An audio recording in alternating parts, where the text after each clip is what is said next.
How to update your graphic cards manually.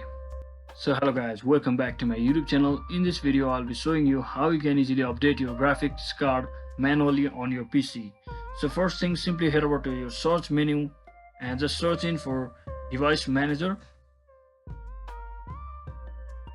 and once inside here just click on this display adapters where your graphic cards will be located, graphics driver will be located, and just right click on it and just click on update driver from over here, and you can either perform two actions. So I would recommend you to go for search automatically, as it will make sure you search automatically with your browser if you don't have already installed such driver on your computer.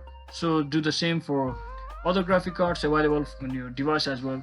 So once you do that, you should be successfully updated your computer with the updated graphics card, graphics driver. So hope this video was helpful guys. If it was, don't forget to like and subscribe to the channel. See you on the next one.